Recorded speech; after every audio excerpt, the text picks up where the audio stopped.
Alléluia.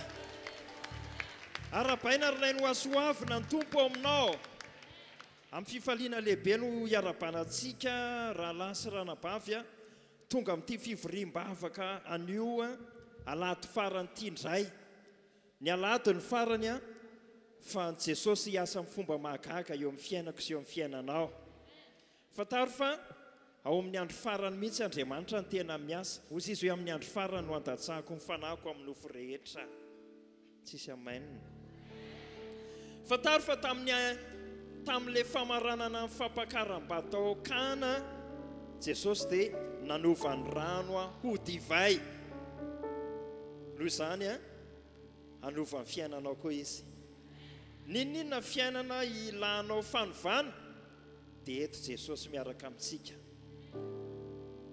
Raha fahasalamana mila miova anatanteraka an'izany ny Tompo Jesosy androany. Amen. Raha ny arabola mila miova hitondra ny arabolanao amin'ny fisandratana izy. Amen. Ninona zany mila miova? C'est avec une grande joie, frères et sœurs, que nous vous saluons dans le nom de Jésus. Voici la bonne nouvelle. Jésus est avec nous aujourd'hui. Il est présent parmi nous et il va accomplir aujourd'hui une grande transformation. Que ce soit sur le plan financier, sur le plan sanitaire et aussi dans tous les domaines de notre vie. Alléluia. Alléluia. Tsara ny tompo. Dieu est bon. Tsara amintsika ny tompo Tao vakitsika kely izay voasoratra any amin'ny Jaona toko 10:1-12. Jaona toko 10:1-12 zao mivakiny amin'ny anaran'i Jesosy. Zany mpiandry tsara, ny mpiandry tsara manolotra ny ainy hamonjy ny ondry. Jean chapitre 10 verset 11. Au nom de Jésus. Je suis le bon berger. Le bon berger donne sa vie pour ses brebis. Sandrato ny tananao, levons la main. Ivavakantsika amin'izao fotoan'izao. Nous allons prier. Père, dans le nom de Jésus, merci beaucoup pour ce culte d'aujourd'hui. Merci car tu nous as aimés d'un amour éternel. Merci Seigneur. Merci Saint-Esprit puisque de bon matin tu nous as déjà visités. Merci Seigneur puisque aujourd'hui tu es en train d'accomplir ta parole selon laquelle là où 2 ou 3 sont réunis en mon nom, je suis au milieu d'eux. Alors Seigneur, tu vas agir. Tu vas accomplir tes miracles. Aujourd'hui, les malades seront guéris. Les problèmes seront résolus. Alléluia. Alléluia. Merci beaucoup. Ô Saint-Esprit, nous mettons entre ta main ce culte. Nous mettons entre ta main ce culte, Seigneur. Alléluia. Dis-nous ta parole. Alléluia. Sotra tompo. Mesa fomba mahagaga tsy takatra ny sainandray anao androany. Atreo feno tompo ny fotoana rehetra ho tanterahany eto anio araka ny voalazanao hoe na aiza iangonany rona ny telo amin'ny anarako dia mijoro eo ampovoany aho. Jesosy eo resy lahatra izay fa tsara ianao. Resy lahatra izay tompo fa tsara indrindra ianao. Tsara ianao tompo. Tsara ianao. Tsara ianao. Ianao le mahefa ny zavatra rehetra. Mahefa ny zavatra rehetra ianao. Alléluia.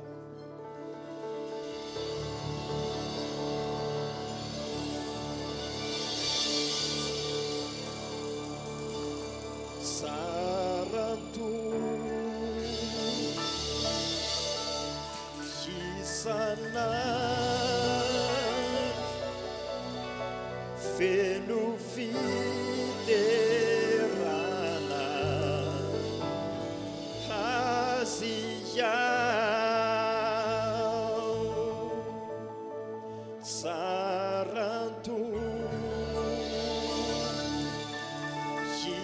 isanandro ny famindrampony mandrakotra saranto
Cristi, baufamos na sana, erudizi, fandai masna, avurumelu na dese, ificiali, siliuba, madakiza, infami jacu, salatu, isana, erufiderana, Asia, Salatu, Isana, Ifani Japuni, Manjaku, Salatu, Salatu, Isana. Se o traga e a Sara ne palichu, vendo vivo de Naia.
Sanandro tena mahafinaritra io Jesosy io. Notre Seigneur est merveilleux, il est bon. Tena mahafinaritra ny tompontsika, tsara izy. Donc mbola omentsika voninahitra izy amin'ny hoe mahafinaritra ny tompo, mahafinaritra ny tompo. Fiandohana, fiafarana, fiafarana, mafinaritra ny tompo, mafinaritra ny tompo, mafinaritra ny tompo, fiandohana, fiafarana, mafinaritra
Makasitraka anao izay tompo Jesosy androany.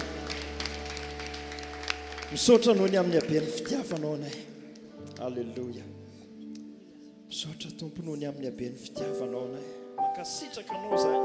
Misaotra noho ny amin'ilay fahatsaranao. Isaka misy maraina tonga eo amin'ny fiainanay Jesosy dia miandrandra izay hoe intsay indray ilay famindram-po avy aminao fa tonga. Alleluia.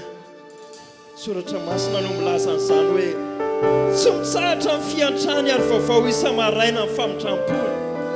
Ndreto izay Jesosy mbola hitory fitiavana aminao indray. Alleluia. Tsy mba mahafoy anay ny famindram-ponao.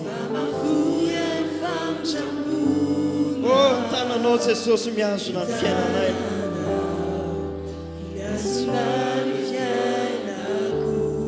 Ny maraina vao mifoy tompo. Mandra-patorinay. Dia hira ny atsaranao izany. Zay tian'ny tompo rehetra no hiteny hoe tiako ianao tompo. Tsy mba mahafoy ihany famindram-ponao.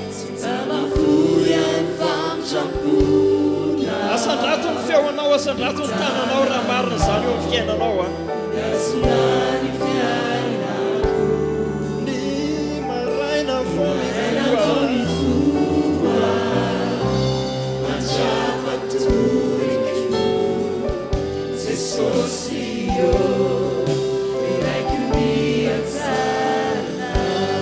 Natoky ianao. Natoky ianao teo amin'ny fiainana. Halleluja. Nasehonao Jesosy hoe tsara be ianao eo amin'ny fiainana. Nasehonao ahy fa tsara loatra ianao. Isaky ny miainao. Jesosy io, ilaiko mihatsara. Natoky ianao Jesosy teo amin'ny fiainana.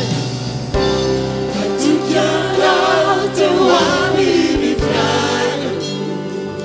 Nasehonao tompo fa tsara loatra ianao teo amin'ny fiainana. Nasehonao ahy fa tsara loatra ianao.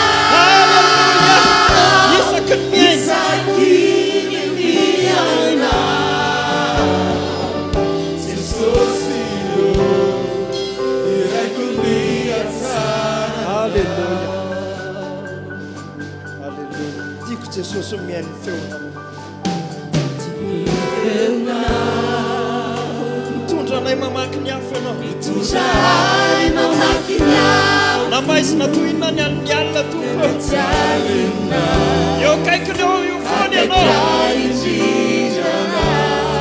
Jesosy eo fantatra ifaraina ianao.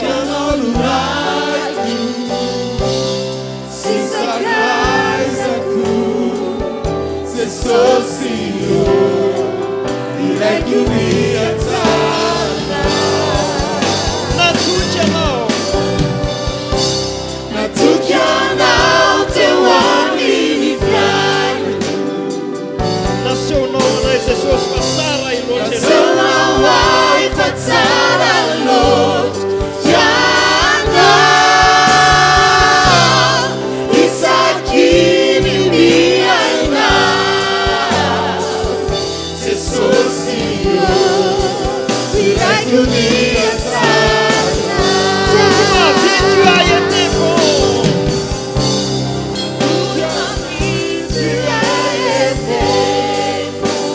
Toute ma vie tu as été fidèle. Toute ma vie tu as été fidèle. Avec le souffle qui est en moi, je chanterai la bonté.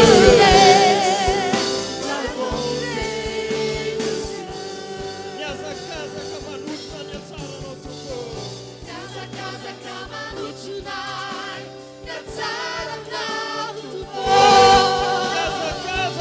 Niaza kaza kama nutrunai, niatsara nao tuko. Nianjukai naku, ijafuibana, hanzaka manutu. Halleluja. Niaza kaza kama nutrunai, niatsara nao tuko. Niaza kaza kama nutrunai, niatsara nao tuko. Niaza kaza kama nutrunai, niatsara nao tuko. Nianjukai naku, ijafuibana, hanzaka manutu. Niaza kaza kama nutrunai, niatsara nao tuko. Halleluja. Natoky ianao Jesosy teo amin'ny fiainana. Natoky ianao teo amin'ny fiainana. Mahafinaritra fa nasehonao taminay hoe tsara foana ianao. Nasehonao ahy fa tsara loatra ianao. Isaky ny miainao. Jesosy io, ilaiko mihatsara. Jesosy eo iraiko ny hatsaranao. Jesosy io, ilaiko mihatsara. Jesosy eo iraiko ny hatsaranao. Jesosy io, ilaiko mihatsara. Taontsika hivavaka amin'izao fotoana izao. Anamafisika amin'ny fanoloran-tenantsika ho an'ny Tompo Jesosy. Amafisika ho an'ilay tsara indrindra eo amin'ny fiainantsika, ny fanoloran-tenantsika. Dao seo antsika amin'ny Tompo hoe tsy misy atakalotsika azy zany. Ndao so atsika azy hoe efa novidiny tamin'ny ranontsika. Niza mividy ianao dia saintsainy fa raha mbola ambany valeur noho ny rano Jesosy no hividianany ianao dia tsy mendrika hoe kely zany olona mividy ianao zany. Nous allons encore confirmer que nous appartenons à Jésus. Nous appartenons vraiment au Seigneur, puisqu'il est notre Seigneur. Il nous a déjà rachetés par son sang précieux. Nous allons encore prier, nous allons confirmer cette consécration dans notre prière. Alléluia. Nous voici, Seigneur. Nous appartenons vraiment à toi. Jesu zay tompo anao zahay. Anao zay tompo Jesosy. Tsy mba zavatra mety ho simba tahaka ny volafotsy sy ny volamena tompo. No nividiananao anay tao anatin'ny fitondrantena dala zay azonay tamin'ny entin-drazana fa nyrasoanao. Rasoany Kristy ozy ny soratra masina ranony zanak'ondry tsy misy klema. La Bible déclare: ce n'est pas par des choses périssables, par de l'argent ou de l'or, que nous avons été rachetés de la vaine manière de vivre que nous avons hérité de nos pères, mais par le sang précieux de Christ comme d'un agneau sans défaut et sans tache. Alléluia. Jesosy eo atolotrainao ny fonay ho fankatoavanay tompo izay voalazany amin'ny bokin'ny Ioabolana toko 7:20 andiny 9:20 tapany voalohany milaza hoe anaka atolory ihany fonao. Jesosy eo atolotrainao ny tenanay manontolo ny momba anay rehetra ho fanatitra velona masina sy sitrak'Andriamanitra ho fankatoavanay izay voalazany amin'ny bokin'ny Romanina toko 12 andiny 1 milaza hoe atolory ny tenanareo fanatitra velona masina sy sitrak'Andriamanitra dia fanimpom-panahy mety ataonareo zany. Atolory ny tenanao any tompo Jesosy. Asehoy fa an Jesosy ianao. Asehoy fa an Jesosy hatrany hatranytsika marina. Halleluja. Anao zay tompo. Anao zay Jesosy. Anao izahay. Anao zahay hatramin'ny taloha. Satria fony mbola tsy tao kibony reninay akory izahay dia efa nanana drafitra ho anay ianao. Mbola tsy tao kibony reninay akory izahay tompo dia efa programanao ny hoe amin'izao vaninandro izao ny andalovanay etỳ ambonin'ny tany. Fa manana hevitra heverana anay ianao, hevitra mitondra fiadanana fahatsiloza. Halleluja. Halleluja. Ianao tompo Jesosy dia Andriamanitra mahatoky. Tsara ianao. Mahatoky ianao. Mahatoky ianao. Mahatoky ianao. Halleluja. Natoky ianao teo amin'ny fiainako.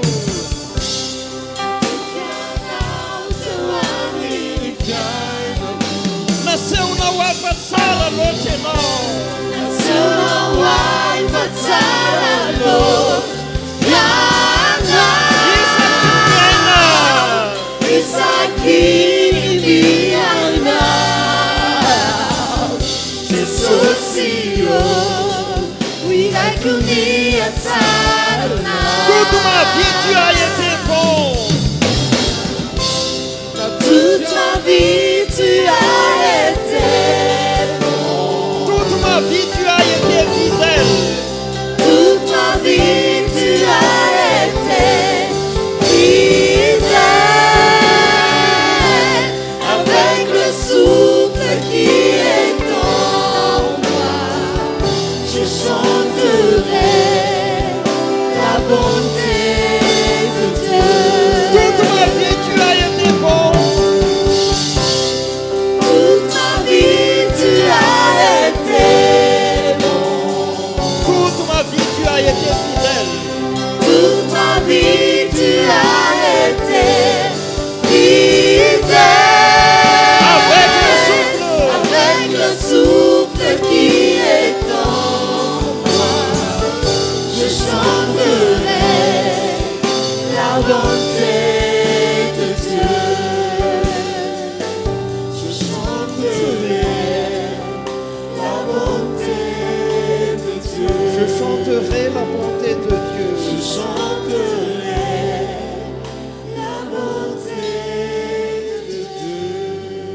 tsika ity tana mafy ho an'Andriamanitra ty hafa mafy ty hafa mafy ty hafa mafy halleluja mahazo ny toerantsika rehetra amin'izao fotoana izao a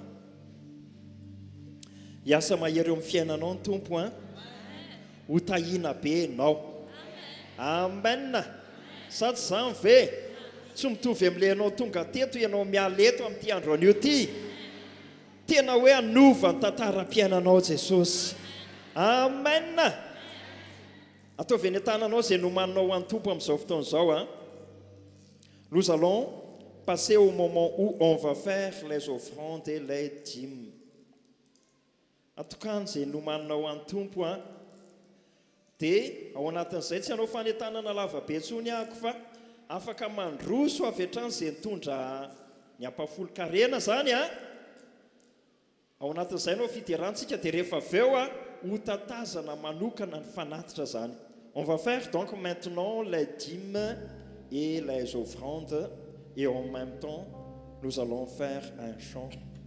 On va encore louer le Seigneur. Mbola hideran'ny tompontsika ao anatin'izany.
Baba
araka ny fanaontsika isam-bolana dia efa mandeha ny fizarana ny valopy raky dehibe amin'izao fotoana izao zany a izay averintsika amin'ny heriny a efa volana aogositra sady amin'ny heriny a miazakazaka be ny fotoana aoka ianao hiazakazaka amin'ny fanompoana ny tompo a rehefa averina ny valopy a dia aoka samy amerina daholo tsika rehetrarehetra ao anatin'izay sady zany ve sady zany ve dia mameza be ianao a amin'ny maharaky dehibe azy izay zany tongontsika amin'ny fotoana hanambarana ny tenin'Andriamanitra.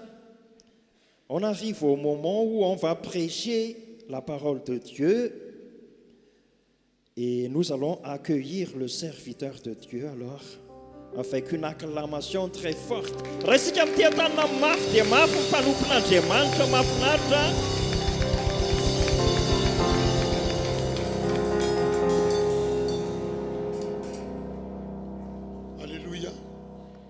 Alléluia. Alléluia. Alléluia. Que la paix soit avec toi. Que la paix soit sur ta famille. C'est une grande joie pour nous d'apporter le message de Dieu ici aujourd'hui. Est-ce que tu crois que Jésus est ici? S'il est ici, il va agir dans ta vie.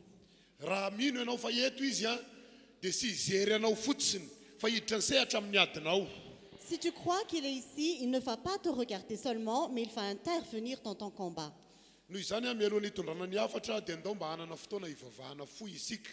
Avant le message, nous allons d'abord prier.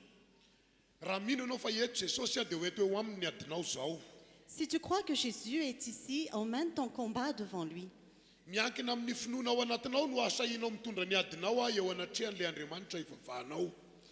Le combat que tu vas emmener devant Dieu dépend de ta foi.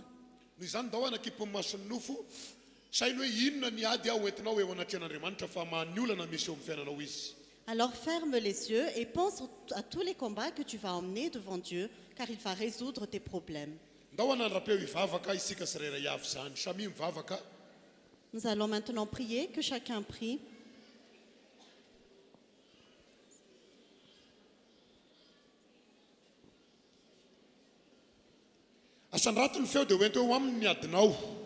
Élève ta foi et emmène ton combat devant lui. que Dieu agisse ici. Mino izahay fa eto anao sy ny fanatrehanao mahagaga. Nous croyons que tu es ici et que ta puissance est ici. Ny finoana ato anatinay no anambaranay ny adinay eto anatrehanao. Parce que nous avons la foi en toi, nous te montrons nos combats. Satria azonay antoka fa hainao Andriamanitra dia mamaly vavaka anay. Parce que nous avons l'assurance que tu es notre Dieu et que tu réponds à nos prières. Azonay antoka fa sy ho zakanao no mahita anay miaina ao anaty ranomasy. Nous avons l'assurance que tu vas intervenir dans nos vies. Azonay antoka fa sy sitrakao ny mahita anay miaina ao anaty fahoriana. Nous avons l'assurance que tu ne prends pas plaisir à nous voir souffrir. Koa izay ady rehetra hoentinay eto aminao androandry. Alors tous les combats que nous menons devant toi aujourd'hui, Dia mino izahay fa hampandresanay ianao. nous avons l'assurance que tu vas nous donner la victoire. Mino izahay fa mahany olana misy eo amin'ny fiainanay ianao. Nous avons l'assurance que tu vas résoudre nos problèmes. Raiso tanana ny adinay Jesosy eo. Prends en main nos combats, Jésus.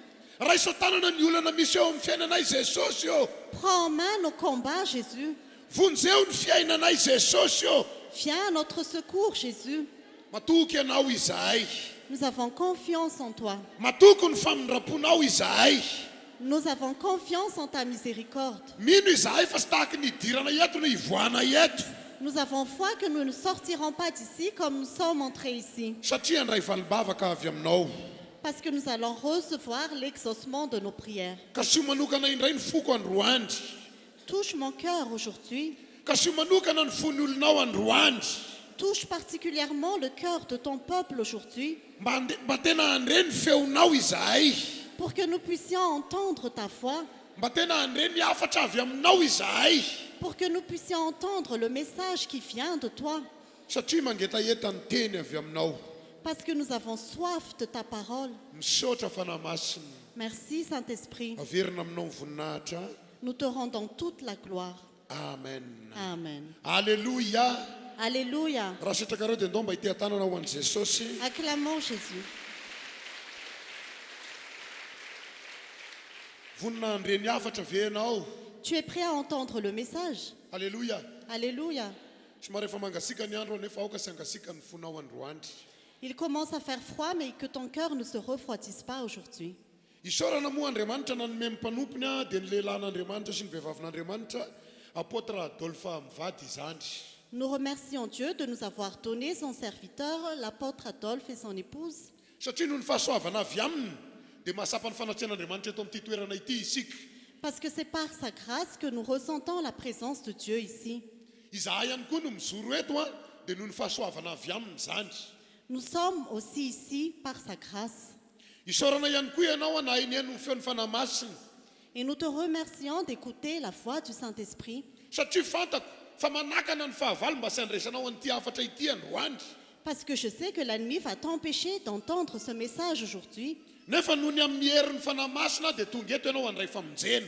Mais par la puissance du Saint-Esprit, tu es venu ici pour recevoir le salut. Noho ny amin'ny herin'ny fanamasina dia tonga eto ianao andray fanavotana. Par la puissance du Saint-Esprit, tu es venu ici pour recevoir ta délivrance. Noho izany omaniny ny fanahinao sy ny fonao fa andray zavatra ianao androandry. Alors prépare ton cœur et ton esprit car tu vas recevoir quelque chose Tanteraka amin'izay manao aujourd'hui. amenina mafy be ane izany. Que cela se réalise pour ceux qui font Amen. Miarahaba ihany koa ny mpanaraka amin'ny fandaharana any amin'izay toerana misy asika tsirairay avy. Nous saluons également tous ceux qui nous suivent en ligne.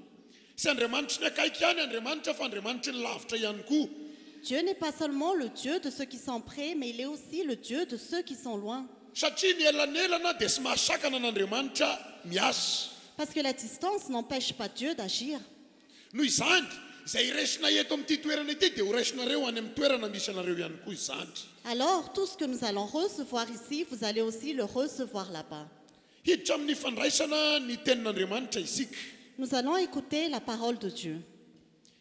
Ny lohahevitra hoentinay nampitondran'ny fanahy masina eto androany dia ny hoe aoreno ny finoana ao an'i Jesosy mba hitondra famonjena. Le thème que le Saint-Esprit nous a donné aujourd'hui, c'est « Affermissez votre foi en Jésus pour recevoir le salut ». Hiverina matetika eto ilay teny hoe aoreno. La parole « affermir » va revenir souvent ici. Satria ny atao hoe aorina dia hiainana eo amin'ny fiainana andavanandro. Parce que quand on dit « affermir », c'est que nous le vivons dans notre vie quotidienne. fotoana tena ilana fanorenana finoana izao fotoana iaina sika zao raha lasana bavy. La période que nous vivons actuellement est une période où nous devons vraiment affermir notre foi, chers frères et sœurs. Satria besaka ny olona miaina ao anatin'ny ady sy olana ka mila ho reraka ny ao anatiny. Parce qu'il y a beaucoup de gens qui vivent dans les combats et les problèmes et ils s'épuisent intérieurement. Eny fa na dia ny olona efa mahalala an' Jesosy azy dia maro ny reraka noho ny ady sy olana misy eo amin'ny fiainany. Oui, même ceux qui connaissent déjà Jésus, ils sont fatigués à cause des problèmes et des difficultés dans leur vie.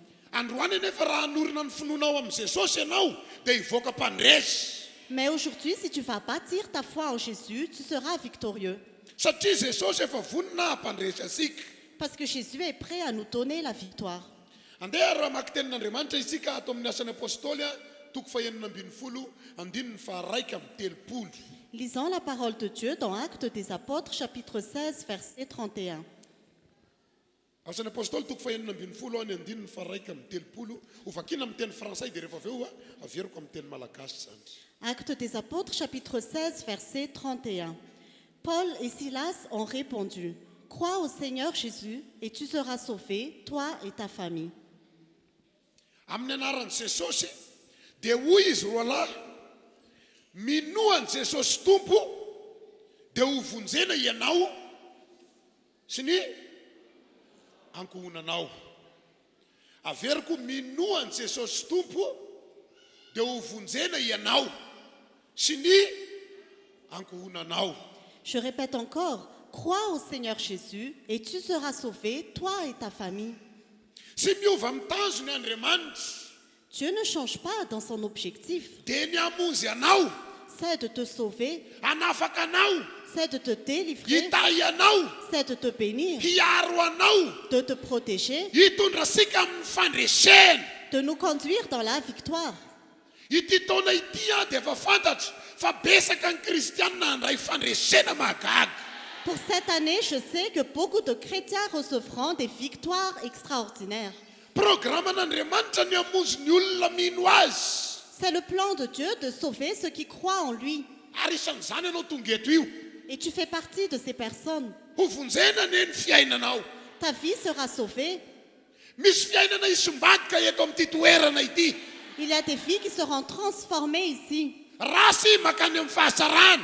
Ce qui était mauvais sera dans la gloire. Aretina makany amin'ny fanasitranana.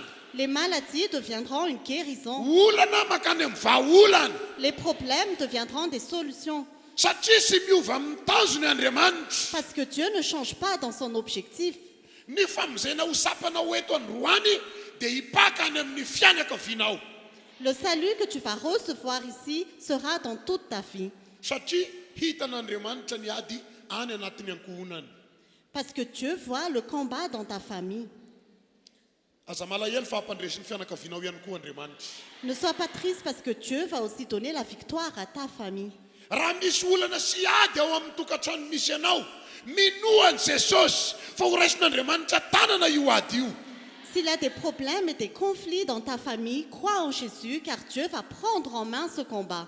Raha misy aretina sy mety sitrana ao amin'ny tokantrano misy anao, minoan' Jesosy tompo ianao fa ho sitranina io aretina io. S'il y a une maladie incurable dans ta famille, crois en Jésus-Christ parce qu'il va guérir ta maladie. Raha misy ozona sy mety mivay ao amin'ny fianakaviana misy anao, minoan' Jesosy tompo fa hidirana ny sehatra io ozona sy mety mivay io. S'il y a une malédiction qui ne se résout pas dans ta famille, crois en Jésus-Christ qu'il va résoudre cette malédiction.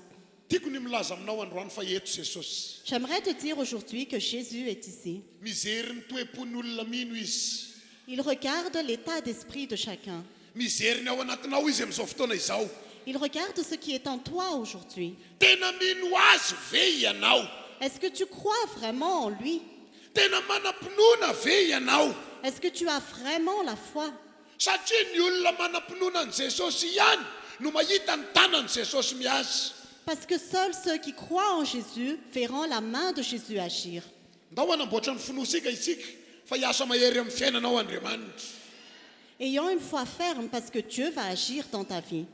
Efa besaka ny olona atao anatin'ny Baiboly, ny voasoratra atao anatin'ny Baiboly nanana finoana ka dia niasa teo amin'ny fiainany Andriamanitra. Il y a beaucoup de personnes dans la Bible qui avaient la foi et Dieu a agi dans leur vie.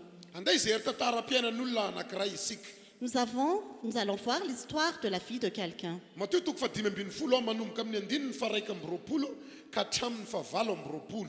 Matthieu chapitre 15, versets 21 à 28.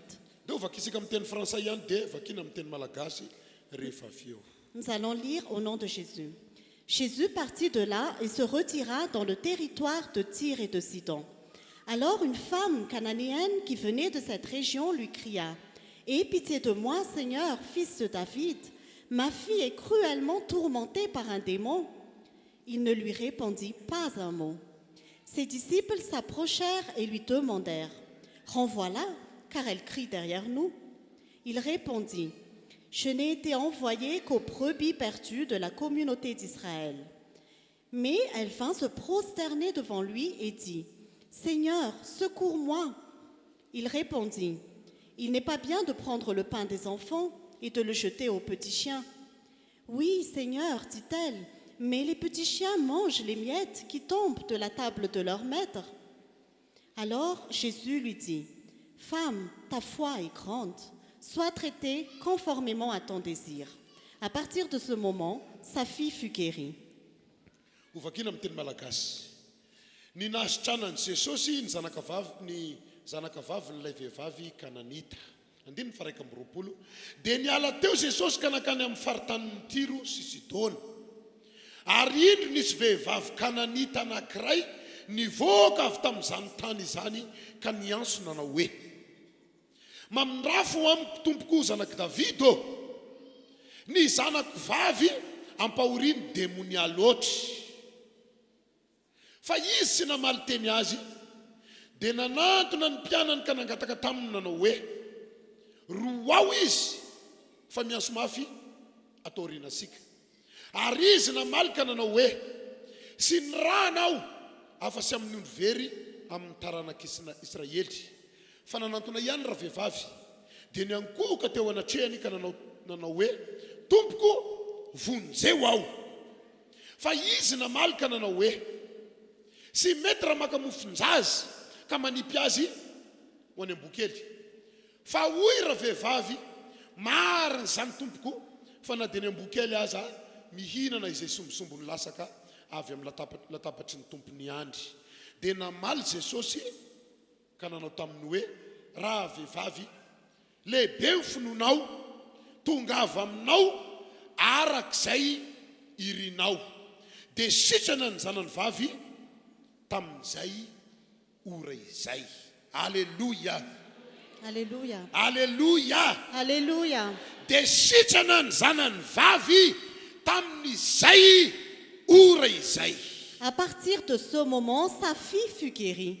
Teto ny nahitako fa hainy Jesosy zao dia zao mamahany olana misy amin'ny fiainanao io.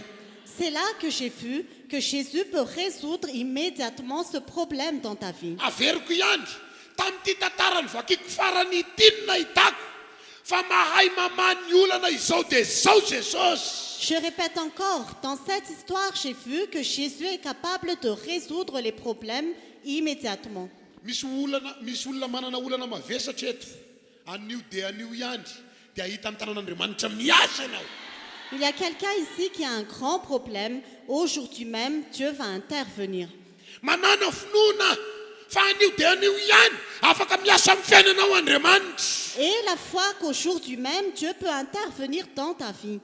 Mety misy fanontaniana mipetraka ao andohanao zao. Peut-être qu'une question se pose dans ta tête maintenant. Mety anontany manao hoe amin'ny fomba ahoana ny vahan'ity olana ity. Peut-être que tu te demandes comment est-ce que ce problème sera résolu. Mety misy olona irahany Jesosy ve tonga dia hamany olako. Est-ce que Jésus va envoyer quelqu'un qui va résoudre mes problèmes? Mety misy kitapo lasaka avy any an-danitra ve hamahana ny adiko na hamahana ny olako. Est-ce qu'il y a un sac qui va tomber du ciel pour résoudre mes problèmes et mes combats? Izay anjaranao atao fa lao Jesosy anao ny asany. Fais juste ta part, mais laisse Jésus faire le sien. Teto amin'ity tantarany vakisika ity dia misy tantaran'ilay vehivavy anankiray. Dans cette histoire, nous voyons la femme cananéenne. Manana olana raha vehivavy.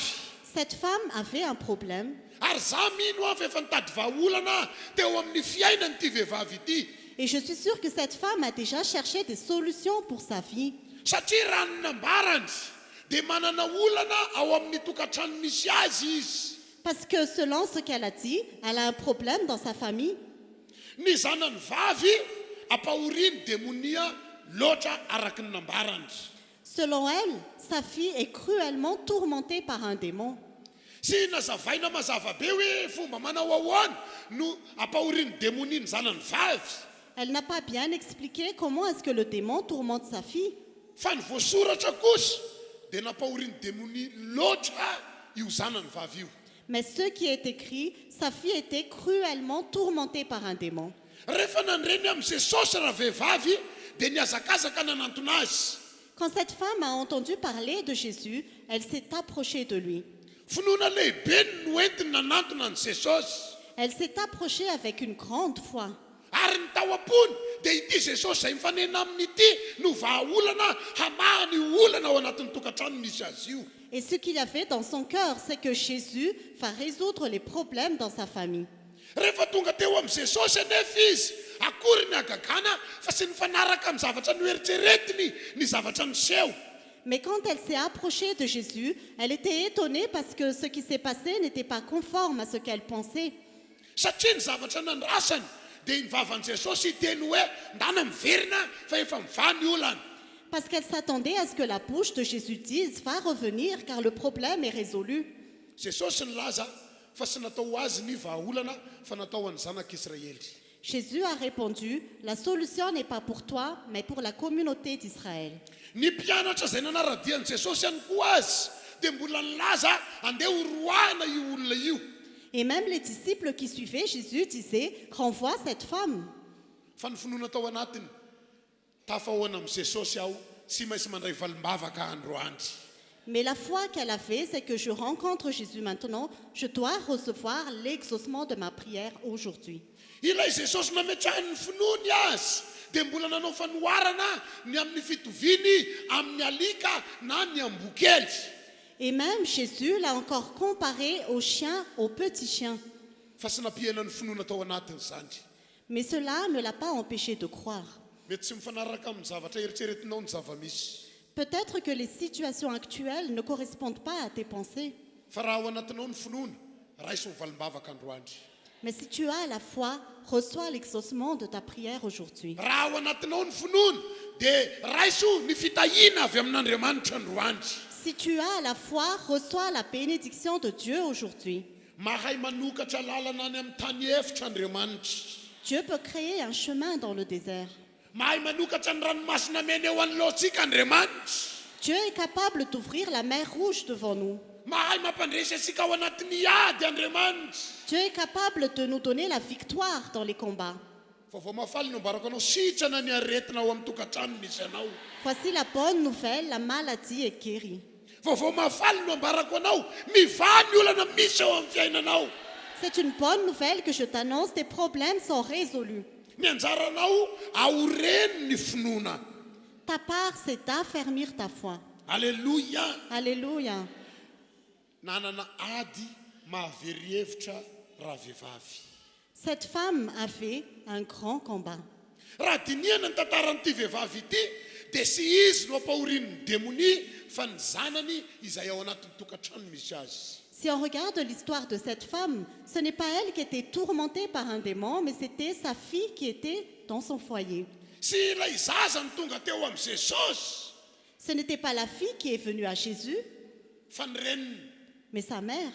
Nefa noho ny amin'ny finoana tao amin'ny reniny dia noraisin'Andriamanitra tanana ny olana tao amin'ny tokantrano misy azy. Mais grâce à la foi de sa mère, Dieu a pris en main le problème de sa famille. Misy amintsika tonga eto amin'ity toerana ity misy olana ao amin'ny tokantrano misy anao. Parmi nous qui sommes ici, vous avez peut-être des problèmes dans votre famille. Efa tena very hevitra anao noho ny olana misy eo amin'ny tokantrano misy anao io. Et ces problèmes qui sont dans ta famille te dépassent. Andao sy homenatra mitondra ny hoady io eo anatrehan'Andriamanitra androany. N'ayons pas honte de donner ce combat devant Dieu aujourd'hui. Satria indraindray isika ny tena sika ihany no haisika mitondra azy eo anatrehan'Andriamanitra fa ny tokantrano ohatrany maivana amintsika no mitondra azy eo anatrehan'Andriamanitra. Parce que parfois, nous menons seulement nos propres combats devant Dieu, mais nous ne menons pas le combat de notre famille devant Dieu. Raha ny sitrapon'Andriamanitra dia senao ihany no voavonjy fa voavonjy koa ny tokantranonao. La volonté de Dieu, c'est que ce ne soit pas toi seulement qui sois sauvé, mais aussi ta famille. Noho izany hamozy ny fianakavianao ane Andriamanitra. Alors Dieu va sauver ta famille. Hamozy ny tokantranonao ane Andriamanitra. Dieu va sauver ton foyer. Hamozy ny nateraky ny kibonao ane Andriamanitra. Dieu va sauver tes enfants. Hamozy ny mpiraita-po aminao ane Andriamanitra. Dieu va sauver tes frères et sœurs. Ny manodidina anao ho voavonjy avokoa Et tout ton entourage sera sauvé noho ny amin'ny finoana ananao. grâce à ta foi. Raha menatra an' Jesosy isika dia ho menatra asika koa izy. Si nous avons honte de Jésus, il aura aussi honte de nous. Ity vehivavy ity dia sy menatra ny nanantona an' Jesosy. Cette femme n'avait pas honte de s'approcher de Jésus. Sy olona ray ny nanaradia an' Jesosy. Ce n'est pas une seule personne qui a suivi Jésus. Nefa na dia besaka aza ny nanaradia an' Jesosy dia nisitrika ihany raha vehivavy ninona zavatra ho eniny. Mais même si plusieurs personnes suivaient Jésus, elle a quand même insisté malgré tout. Efa natao tahaka ny alika teo imason'olona fa sy niemitra fa nandroso ihany noho ny finoana tao anatiny. Elle était comparée à un petit chien devant le public, mais elle n'a pas reculé grâce à sa foi. Sy mahamenatra ny mitondra ny ady sy olana eo anatrehan'Andriamanitra. Ce n'est pas honteux d'exposer nos problèmes et nos combats devant Dieu. Satria olana sy ady atrehanao io dia efa nisy olo-kafa niatrika an'io ka rehefa noentina teo amin'i Jesosy tsara ny toy ny tantaram-piainany. Parce que ce combat que tu as, quelqu'un d'autre l'a déjà emmené devant Jésus et son histoire s'est bien terminée. Zao no ambaran'ny tenin'Andriamanitra tao Marka toko 8:7-8.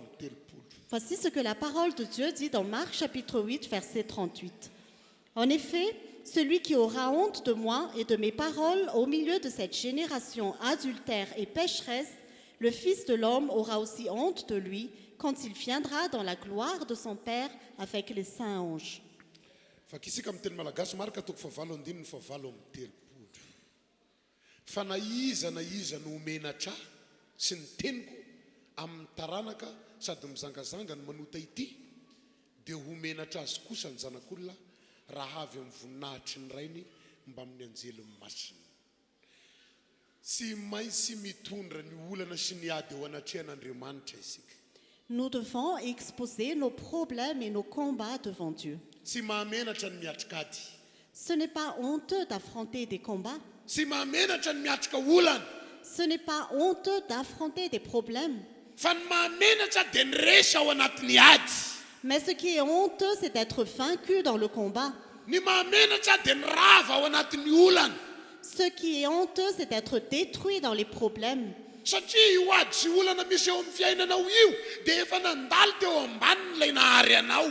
Parce que le combat et les problèmes qui sont dans ta vie sont déjà dans les mains de ton Créateur. Efa nandalo teo ambanin'ny mason'i Jesosy io adinao io. Ton combat est passé devant les yeux de Jésus. Nekena ny fandalovana eo amin'ny fiainanao Cela a été permis dans ta vie mba hanehoana ny voninahiny, pour manifester sa gloire, mba hanehoana ny fahasarany. pour manifester sa bonté. Satria misy mason'olona any ambadikany mijery anao. Parce qu'il y a des personnes qui te regardent. Misy mason'olona besaka any ambadikany mitazana anao. Parce qu'il y a plusieurs personnes qui t'observent. Nahita ny fahampitehan'ny fiainanao izy. Ils ont vu ta vie détruite Ary mbola atao mahita ny fisandratanao ihany koa. et ils verront aussi ton élévation. Natao nahita ny fahalavonao izy. Ils ont vu que tu étais détruite, Fa mbola atao mahita ny fisandratan'ny fiainanao ihany koa. mais ils vont aussi voir ton Andao élévation. ity tananao an' Jesosy fa ho hitan'ny maso izany. Acclamons Jésus car ils le verront de leurs yeux. Alléluia. Alléluia. Tsy maintsy misandratra ny fiainan'ny olona mino. La vie de ceux qui croient doit s'élever. Tsy maintsy tafavoaka ny fiainan'ny olona mino. Ceux qui croient vont toujours réussir. Tsy hamela ny fiainana ho raraka zany Andriamanitra. Dieu ne va pas te laisser. Satria mahalala ny anarany ianao dia tsy maintsy miseho aminao izy. Parce que tu connais son nom et il va se manifester dans ta vie. Sy hanala baraka ny anarany izay efa nasoana ao Andriamanitra. Dieu ne va pas ridiculiser son nom. sy anala baraka ny anaran'izay efa nansoanao Andriamanitra. Dieu ne va pas ridiculiser son Tsy nom. maintsy hiasa eo amin'ny fiainanao izy. Il va agir dans ta vie. Ny zavatra tian'Andriamanitra ho hita eo aminao, sapanao ve fa mavesatra aminao io adinao io. Ce que Dieu veut voir dans ta vie, est-ce que tu reconnais que ton problème est un fardeau? Tena resy lahatra tahaka ny raha vehivavy ve ianao fa sy vitanao intsony io adinao io. Est-ce que tu es convaincu comme cette femme que tu ne peux plus combattre toute seule? Tena resy lahatra tahaka ny raha vehivavy ve ianao fa sy resinao amin'ny fahalalanao sy ny fahaizanao intsony io adinao io. Est-ce que tu es convaincu comme cette femme que tu ne peux pas réussir ce combat par tes propres pensées ou ta propre intelligence? Satria indraindray ny olana eo amin'ny kristianina dia mbola miezaka mamaha olana amin'ny fahatakarany izy. Parce que parfois, le problème des chrétiens, c'est qu'ils essaient de résoudre leurs problèmes par leur propre intelligence. Ka mametraka n'Andriamanitra ho ambany noho ny fahalalany. Et ils mettent Dieu au-dessus de leur connaissance. Avelan'Andriamanitra hiady amin'ny herin'ny olona raha mbola manasaina an'izany izy. Et Dieu les laisse combattre seuls. Fa rehefa ianao kosa ny manapa-kevitra sy vitanao tsony ny adinao fa hanatona an'Andriamanitra dia ho raisiny atanany izany ady izany. Mais quand tu décides que tu n'arrives plus à combattre ton combat tout seul et que tu le remets dans les mains de Dieu, il va prendre cela en main. Maro ny olona voafatotra amin'ny olana ara-pianakaviana. Il y a beaucoup de personnes qui sont liées par des problèmes familiaux. Ohatra ny an'raha vehivavy izay efa nivakisika teo. Par exemple, la femme qu'on a lue tout à l'heure. Olana tamin'ny zanany ao an-trano no sy nahitany fiainana na fiadanana teo amin'ny fiainany. C'est à cause de ce problème de sa fille qu'elle n'a pas trouvé la paix dans sa vie. Satria araka ny nambarany napahoriany démonialy loatra ny zanany vavy. Parce que comme elle l'a dit, sa fille a été tourmentée cruellement par un démon. Mety mianatra ihany io zanany vavy io fa tsy tafavoaka. Peut-être que sa fille a étudié, mais elle ne réussissait pas. Efa manomboka mampitany tenany amin'ny mpiara-mianatra aminy. Elle commence à se comparer aux autres personnes dans son école. Indraindray dia hamoy fo satria ny namana efa lasa izy mbola mijanona amin'ny toerana ambany andry. Parfois, elle est désespérée parce que ses amis s'en sortent et elle reste toujours à une position basse. Efa manomboka misy toetra hafa mivoaka eo aminy.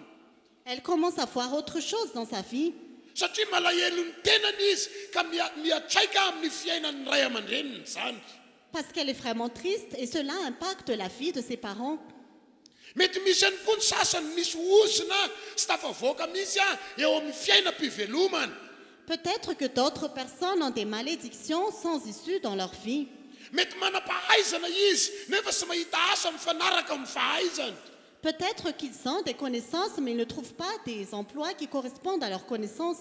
Hany ka tonga amin'ny toetra famoizam-po. Alors, ils deviennent désespérés. Mety lasa manaonao foana mangalatra na manaonao foana manana tsaina mamono olona. Peut-être qu'ils vont avoir des comportements honteux et insensés où ils vont tuer quelqu'un. Satria ny sy fahatratrarana ny tanjona tokony ho tratra dia miteraka sy fitiavana ny hafa. Parce qu'ils n'arrivent pas à leur objectif et cela devient un problème pour eux. Rehefa misy an'izany anefa ny olona anankiray ao anatin'ny tokantrano dia fahoriana ho an'ny fianakaviana izany.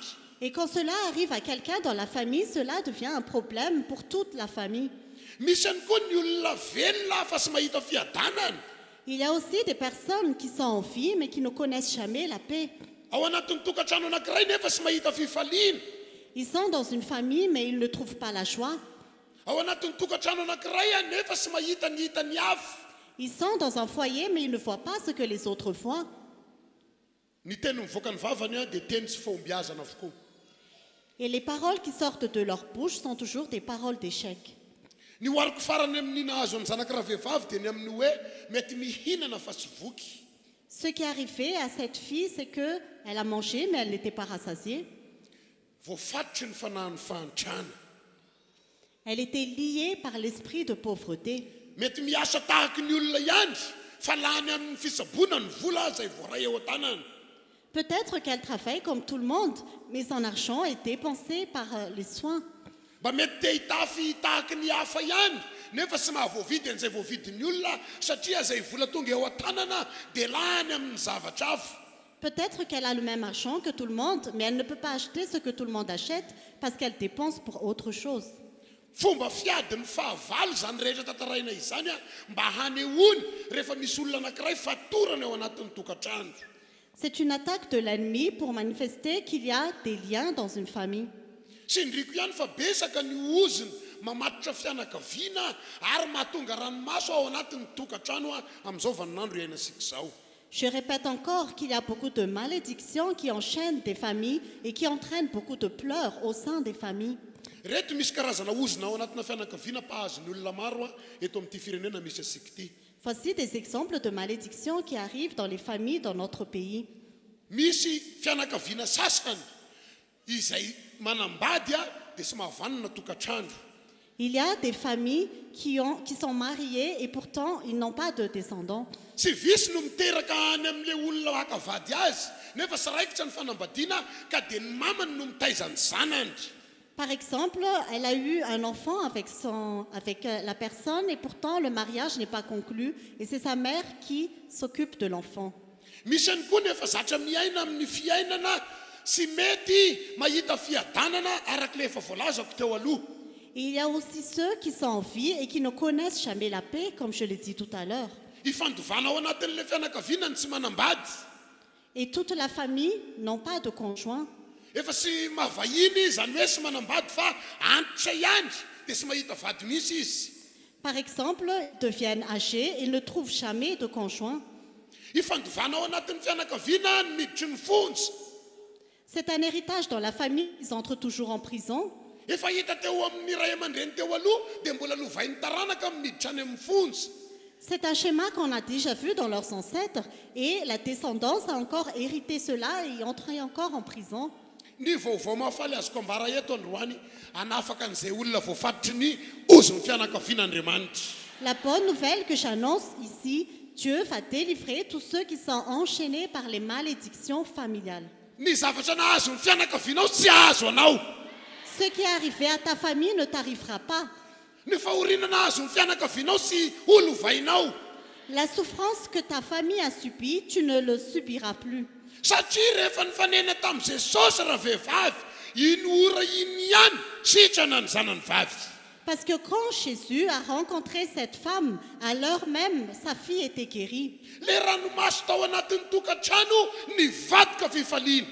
Les larmes qui étaient dans le foyer se sont transformées en joie. Ny tahotra nisy tao anatin'ny tokantrano nivadika fiadanana. L'angoisse qui était dans la famille s'est transformée en paix. Ny maso rehetra nitazana n'io tokantrano io tamin'ny faharatsiny nahita ny fisanratany. Et tous les yeux qui regardaient la souffrance de cette famille ont vu son élévation. Jesosy ny tao ambadiky ny fiovana.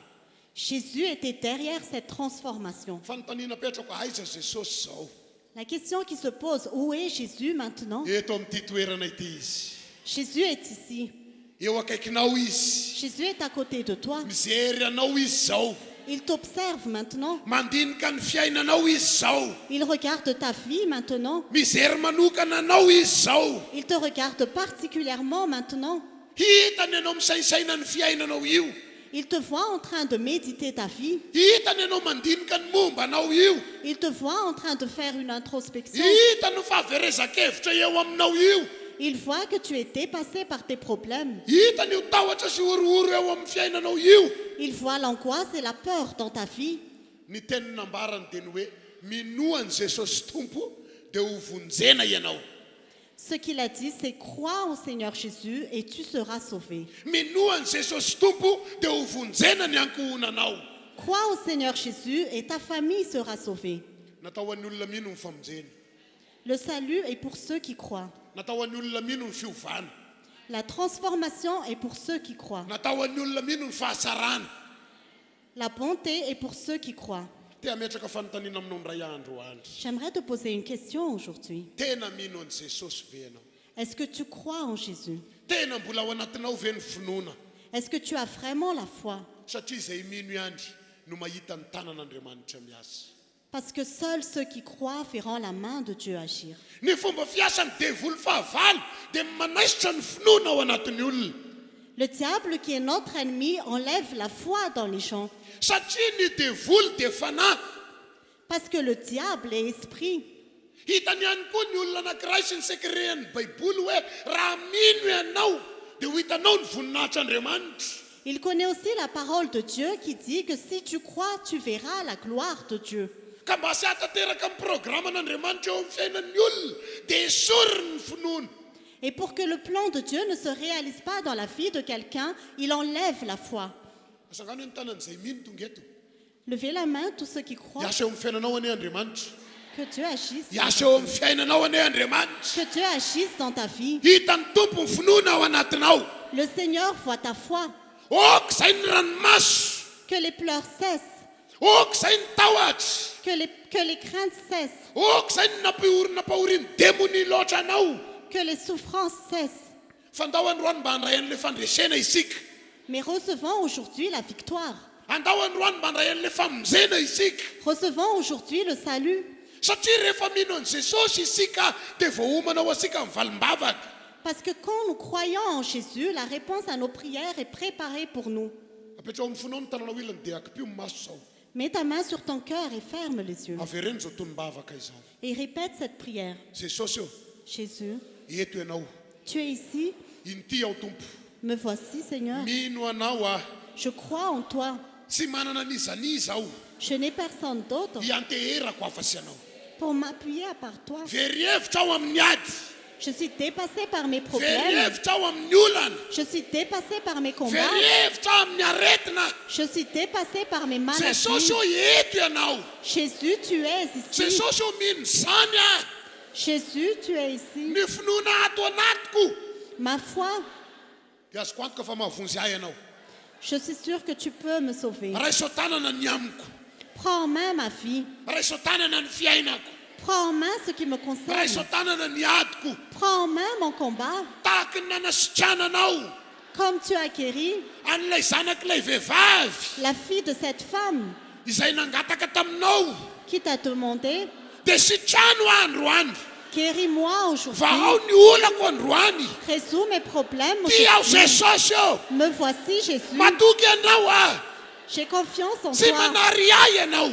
Tu ne vas pas m'abandonner. Tsy manary ahy ianao. Tu ne vas pas m'abandonner. Jesosy eo. Jésus, Anio.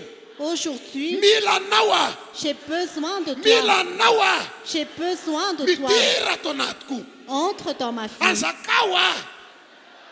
Ho hitan'ny fahavaloko L'ennemi va voir fa miasa ianao. que tu agis. Ho hitan'ny fahavaloko L'ennemi va voir fa miasa ianao. que tu agis. Sotra Jesosy eo. Merci Jésus. Amen.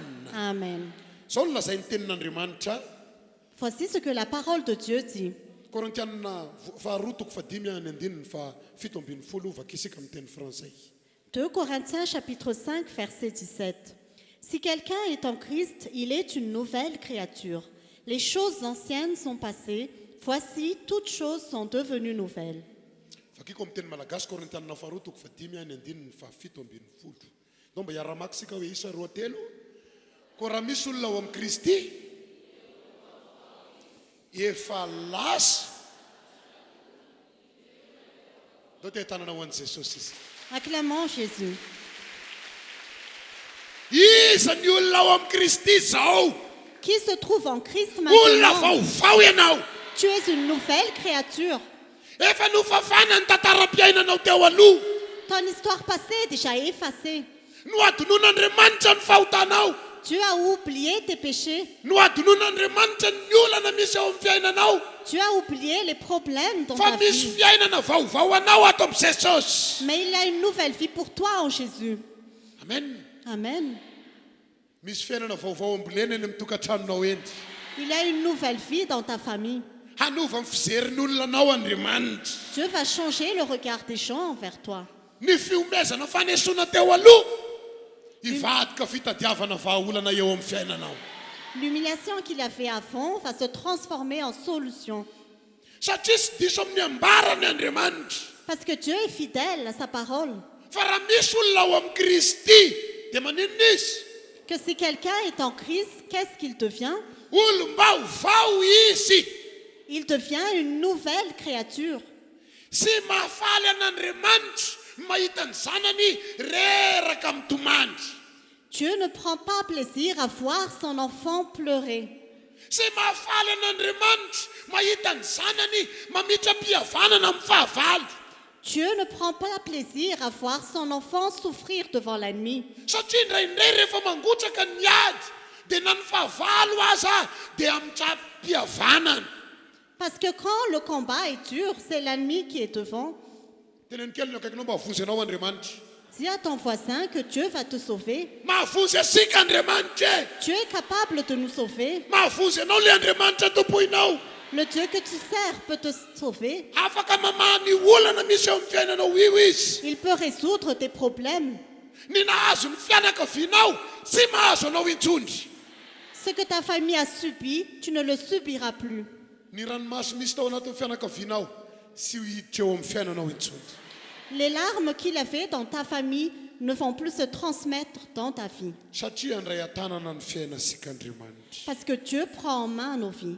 Aoka nefa ho fantatrao fa misy zavatra anankiroa tiany fanahy masina ho azavaiko eto. Mais sache bien qu'il y a quelque chose que le Saint-Esprit voudrait que je t'annonce ici. Inona moa ny antony nahatonga niny olana nisy teo amin'ny fiainana teo aloha indry.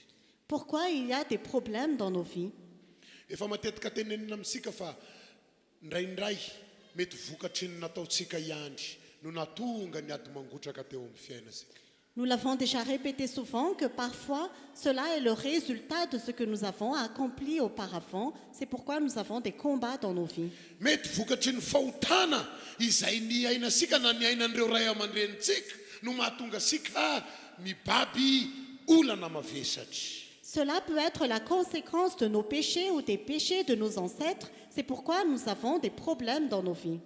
Satria ny fahotana araka voalazan'ny Baiboly dia hevitra mampisaraka sika amin'Andriamanitra. Parce que selon la Bible, le péché nous sépare de Dieu. Sy sitrak'Andriamanitra ny iainany zanany ao anaty fahotana. Ce n'est pas la volonté de Dieu que son enfant vive dans le péché. Sainy fa ny sy fahamarinana rehetra dia fahotana avokoa. Sache que tout ce qui n'est pas juste sont des péchés. Raha sy ny bebahana nefa ny fahotana dia mbola ho hevitra mampisaraka sika amin'Andriamanitra ihany. Mais si nous ne nous repentons pas de nos péchés, nous allons toujours rester séparés de Dieu. Noho izany mila mandiny tena ny zanak'Andriamanitra sao misy fahotana sy ny bebahana. Alors les enfants de Dieu doivent voir s'il y a un péché dont ils ne se sont pas encore repentis. Satria Andriamanitra manana programme amin'ity taona ity fa hitahany zanany izy. Parce que Dieu a un plan cette année de bénir ses enfants. Sy tokony hanamary tena ny kristianina raha mbola misy fahotana miraiky tapisaka ao aminy. Les chrétiens ne doivent pas se justifier s'il y a encore des péchés dans leur vie. Sy visy ny olona manamary tena ka sy mahita tanan'Andriamanitra miasa izy. Il y a beaucoup de gens qui se justifient et ils ne voient pas la main de Dieu agir. Fotoana tokony andiniany tena izao. C'est le moment d'observer notre vie. Fotoana tokony andiniana ny tantaram-piainasika izao. C'est le moment d'observer l'histoire de notre vie. Eny fa na dia ny fiainana ny ainan'ireo ray aman-drenitsika azy dia mila dinihana mba hibebahana eo anatrehan'Andriamanitra. Oui, tu dois même observer la vie de tes ancêtres pour te repentir devant Dieu. Satria sy mahavavy olombelona ny kristianina izay milaza fa manompo an'Andriamanitra nefa sy mahita ny tanan'Andriamanitra akory. Parce que si les chrétiens disent qu'ils servent Dieu et ils ne voient pas la main de Dieu agir, ce n'est pas un bon témoignage. Ahita ny tanan'Andriamanitra miasa ne ianao. Tu vas voir la main de Dieu agir. Mila mibebaka isika. Nous devons nous repentir. Ny atao hoe mibebaka dia sy teny avoaka ny vava fotsiny efa ny fony. Quand nous nous repentons, il ne s'agit pas simplement des paroles qui sortent de nos bouches, Fa sy maintsy manenina tamin'ny rasy natao. mais nous devons arrêter les péchés que nous avons commis. Ary tapa-kevitra sy amerina izany intsony. Nous devons décider de ne plus les refaire. Satria raha mbola mahafinaritra anao no miainao anaty fahotana nefa ianao dia hita ny tanan'Andriamanitra dia sy mifanaraka izany. Parce que si tu prends encore plaisir à vivre dans le péché, alors que tu veux voir la main de Dieu agir, cela n'est pas compatible. Mahavonjy anao Andriamanitra. Dieu est capable de te sauver. Mahatafavoaka ny fiainasika Andriamanitra. Dieu est capable de résoudre nos problèmes. Ilao zay ny fahotana. Éloigne-toi de tes péchés. Andao tena hibebaka marina. Repentons-nous pour de bon, satria ny tenin'andriamanitra milaza fa tsy misy marina na dia iray isika. parce que la parole de Dieu dit qu'il n'y a pas de juste, pas même un seul. Indraindray vokatry ny sy fisina eo amin'ny fiainasika dia lasa manota isika mba hanavotana fiainana. Parfois, à cause du manque dans notre vie, nous nous mettons à pécher pour nous sauver nous-mêmes. Indraindray vokatry ny ady misy eo amin'ny fiainasika dia lasa manota isika mba hialana amin'ny henatr'olona. Parfois, à cause des combats dans nos vies, nous nous mettons à pécher pour ne pas être ridicules devant les gens. Andao hibebaka fa anio ihany dia hita amin'ny tanan'Andriamanitra miasa ianao. Repentons-nous pour que Dieu puisse agir dans nos vies. Andao hifona fa anio ihany hiasa Andriamanitra. Repentons-nous car aujourd'hui même, Dieu va agir. Misy olona tapa-kevitra hibebaka ve eto? Quelqu'un est-il décidé à se repentir? Petrao mifondray ny tanana. Mets ta main sur ton cœur. Andao hivavaka izao. Nous allons prier. Hibebaka isika. Nous allons le Raha sapanao misy repentir. fahotana ny ainanao, mibeba fa eto Jesosy. Si tu admets que tu as des péchés, repens-toi car Jésus est Andao ici. hanandratra feo hibebaka isika samy mivavaka tompo. Élevons nos voix et repentons-nous. Jesosy eo reko ny teninao. Jésus, j'ai entendu ta Misaotra parole. anao aho. Merci Seigneur, Fahoam-ponao ny fiainako. car ma vie est dans ton cœur. Te hiasa eo amin'ny fiainako ianao Jesosy. Tu veux agir dans ma vie, Jésus. Te hanasitrana ny aretiko ianao Jesosy. Tu veux guérir ma maladie, Jésus. Te hamany ny olana misy eo amin'ny fiainako ianao Jesosy. Tu veux résoudre mes problèmes, Jésus. Nambarana ho ahy nefa Et pourtant, tu m'as dit, fa ny heloko no hevitra mampisaraka aminao. ce sont mes péchés qui me séparent de toi. Sy sitrakao ny ainako anatin'ny ranomaso. Tu ne veux pas que je vive dans les larmes. Sy sitrakao ny ainako anatin'ny olana. Ce n'est pas ta volonté que je vive dans les Fa noho ny problèmes, amin'ny fahotako Jesosy eo mais à cause de mes péchés, Jésus, dia sy mahita ny tananao miasa. je ne vois pas ta main agir. Noho ny amin'ny fahotako Jesosy eo À cause de mes péchés, dia misy Jésus, olana ny fiainako. il y a des problèmes et des Noho ny amin'ny difficultés. fahotako Jesosy eo À cause de mes péchés, dia Jésus, misy ady ny tokantranoko. il y a des conflits dans ma famille. Androany Jesosy a Aujourd'hui, Jésus, tia aho hiverina aminao. je reviens à toi. Mamindrafo amiko ianao. Aie pitié de moi. Sy hamerina an'izay lasa intsony aho. Je ne vais plus refaire Sy le hamerina ny passé. fahotako intsony aho. Je ne vais plus recommencer mes Esoreo péchés. io masoko ny otako. Enlève de mes yeux mes péchés. Esoreo io masoko ny fahotako. Enlève de mes yeux mes fautes. Tario lalana aho na masina. Guide-moi, Saint-Esprit, Mba hatonga sy hanota. pour que je ne pêche plus, Hatonga sy hatateraka ota. pour que je ne pêche plus, Satria fantako fa namasinao. parce que je sais, Saint-Esprit, Fa raha miala amiko ny fahotako que si mes péchés s'éloignent de dia moi, iona amin'Andriamanitra indray aho. je vais à nouveau rencontrer Dieu. Ahita ny tanan'Andriamanitra indray aho. Je vais à nouveau voir la main de Mibebaka Dieu. any amin'ireo ray aman-dreniko. Je me repens pour tous les péchés de mes parents. Mifona ny amin'ny fahotana vitan'izy ireo. Je demande pardon pour les péchés de mes parents. Mba tsy ho hisy fiatraikany amin'ny fiainako zany. Que cela n'ait pas un impact dans ma vie. Mba tsy ho hisy fiatraikany amin'ny fiainanay zany. Que cela n'ait pas un impact dans nos vies. Jesosy diovy ny ankohonako. Seigneur, purifie mon foyer. Diovy ny fianakaviako. Purifie ma famille. Sotra fanamasina. Merci, Saint-Esprit. Amen. Amen. Alléluia. Alléluia. Tena nibebaka marina ve ianao? Tu t'es vraiment repenti. Raisy ny valimbavaka ao. Reçois l'exaucement de ta Raisy prière. ny valimbavaka ao. Reçois l'exaucement de Mamindra ta fo aminao Andriamanitra. Dieu va te donner sa grâce. Alléluia. Alléluia. Ho faharoa dia izao. La deuxième chose, c'est ceci. Mety ho anson'Andriamanitra ho anao ny antom-pisiny ho ady io. Peut-être que ce combat est un appel de Dieu pour toi. Satria Andriamanitra dia manana fomba maro hiansona ny olona mba ho tonga eo amin'ny fanatrehany. Parce que Dieu a plusieurs moyens d'attirer les personnes dans sa présence. Mety miseho ny ady mba hatonga anao hitodika amin'Andriamanitra. Peut-être qu'il y a un combat pour que tu te tournes vers Dieu. Mety misy ny olana mba hatonga anao hitodika amin'Andriamanitra. Peut-être qu'il y a un problème pour t'attirer à Dieu. Satria tiany ianao. Parce qu'il t'aime. Satria te hamonjy ianao izy. Parce qu'il veut te sauver. Te hamonjy ny ankohonanao Il izy. veut sauver ta famille. Manomboka andray an-tanana ny aminao izy. Il veut prendre en main ta vie. Nefa raha sy nisy ny olana sy ny ady dia mety sy nitodika taminy ianao. Mais s'il n'y avait pas les problèmes et les combats, tu ne te serais allé vers lui. ka dia nasiana ny olana sy ny ady mba hitodiana ao amin'Andriamanitra. Alors il y a eu les problèmes et les combats pour que tu te tournes vers lui. Misaora ny tompo fa tonga eo amin'ny fanatrehany ianao zao. Remercie le Seigneur car tu es dans sa présence. Hiala aminao ny ady sy ny olana. Tous les combats et les problèmes s'éloignent de toi. Hoesorina aminao ny ady sy ny olana. Il va enlever les problèmes et les combats. Fa androandry aoka sy hiala amin'ny fanarahana azy ianao. Mais aujourd'hui, reste dans sa présence. Aoka sy hiala amin'ny fanarahana an'Andriamanitra ianao. Reste dans la présence de Dieu. Satria anso nataony aminao io. Parce que c'est un appel pour toi. Sy mahasara anao ny mandeha any amin'ny lalakafo. Ce n'est pas convenable que tu ailles vers d'autres chemins. Fa ny miaraka amin'Andriamanitra mety aminao. Mais ce qui te convient, c'est d'être avec Dieu. Eto ny ahitanao fahombiazana. C'est là que tu verras le succès. Eto ny ahitanao fitfaliana. C'est là que tu verras la joie. Eto ny ahitanao fiadanana. C'est là que tu auras la paix. Iny olana nisy teo amin'ny fiainanao iny hoesorina. Et ces problèmes dans ta vie, il faut les éloigner. Averiko fa ny masona hita ny farasiana teo aminao, ahita ny fisandratanao.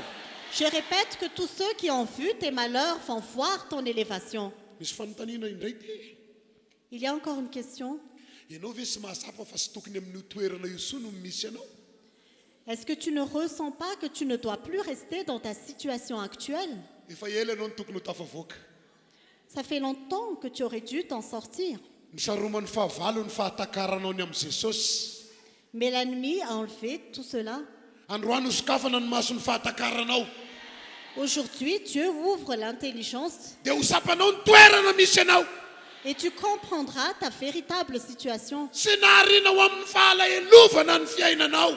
Tu n'as pas été créé pour la souffrance, Fa noharinao amin'ny voninahitr'Andriamanitra. mais tu as été créé pour la gloire de Dieu. Raisy ny fiainana tsara avy amin'Andriamanitra. Reçois cette vie de Dieu. Inona ny tokony ataosika fa lasa lery? Qu'est-ce que nous devons faire? Genesis toko fafito vakiko ny andininy voalohany. Genèse chapitre 7, Atao vakiana verset amin'ny 1. teny frantsay dia ho vakiko amin'ny teny malagasy. L'Éternel dit à Noé, entre dans l'arche avec toute ta famille, car je t'ai vu comme juste devant moi dans cette génération. Amen. Genesis toko fafito andininy voalohany, ary hoy Jehova tamin'ny Noa, midira ao anatin'ny sambo fiara ianao mba amin'ny ankohonanao rehetra, satria ianao no hitako fa marina eo anatrehako amin'izao olona miarabelona aminao zao. Midira iza? Entre où? Midira iza? Entre où? Misaoran'ny tompo fa tafiditra anatin'ity sambo fiara ity ianao. Remercie Dieu parce que tu es dans l'arche. Ianao ny hitan'Andriamanitra fa mety anehoana ny voninahiny. Dieu voit, il veut te manifester sa gloire. Manana finoana fa hita ny voninahitr'Andriamanitra ianao. Et la foi, car tu verras la gloire de Dieu. I Noa sy maintsy nasorina tamin'ny mpiarabelona aminy. Noah n'était pas dans sa génération. Sy maintsy nasorina tamin'ny fombafomba mpivavahana hafa. Dieu l'a enlevé de toutes les sortes Sy de maintsy religions. nasorina tamin'ny fomba mahazatra azy. Dieu l'a enlevé de ses habitudes. Fa rehefa nakatony didin'Andriamanitra nahita fiadanana. Mais quand il a obéi à la parole de Dieu, il a eu la paix. Ampahomby anao ane Andriamanitra. Dieu va te faire réussir. Mety nanana ny fiainanao ianao teo aloha. Peut-être que tu as fait ta propre vie avant. Nesorin'Andriamanitra amin'izany anao dia nampidirina tanatin'ity samby fiara ity. Dieu t'a enlevé de ton ancienne vie et t'a fait entrer dans cette arche. Hamerina ny fiadanana aminao Andriamanitra. Que Dieu te donne sa paix. Hanova ny tantaram-piainanao Andriamanitra. Que Dieu change et transforme ta vie. Reseho lahatra ny ankohonanao hiditra ato anatin'ity samby fiara ity. Convainc ta famille pour qu'elle entre dans cette arche. Raha tianao hiova ny tantaram-piainana, manana fandresen-dahatra ho azy ireo. Si tu veux que sa vie change, convainc-les. Hamonjy anao Andriamanitra. Dieu va te sauver. Satria le tenin'ny vakiana tery am-boalohany teo amin'ny asan'ny apôstôly sy ho foana. Parce que la parole que nous avons lue dans Actes des Apôtres Fa hamonjy anao Andriamanitra dia hamonjy ny ankohonanao ihany koa. disait que Dieu va te sauver et il va aussi sauver ta famille. Sy maintsy mandresy lahatra ny fianakaviana isika raha ty isika ny ahita fiadanana miaraka aminy. Nous devons convaincre notre famille si nous voulons avoir la paix avec elle. Mitadiava fomba manana an'izy ireo finoana ny Jesosy. Cherche un moyen qu'ils aient la foi en Jésus. Ny faharoa dia izao Zosoatoko faefatra amby roapolo ny andininy fahadimy ambin'ny folo. Deuxièmement, Josué chapitre 24, verset 15. Mais si vous ne trouvez pas bon de servir l'Éternel, choisissez aujourd'hui qui vous voulez servir, soit les dieux que vos ancêtres servaient de l'autre côté de l'Euphrate, soit les dieux des Amoréens dans le pays desquels vous habitez. Quant à ma famille et moi, nous servirons l'Éternel. Amin'ny anaran'i Jesosy Zosoatoko faefatra amby roapolo ny andininy fahadimy ambin'ny folo. Nefa raha sy sitrakareo ny anompon'i Jehova dia fidioviana fidionareo anio ary izay ho tomponareo, na ny Andriamanitra izay nitompony razanareo tany andafiny ony, na ny Andriamanitry ny Amorita izay ponina teto amin'ny tany onenanareo, fa raha izaho sy ny ankohonako dia ninona tanteraka aminao an'izay. Que cela se réalise dans ta vie.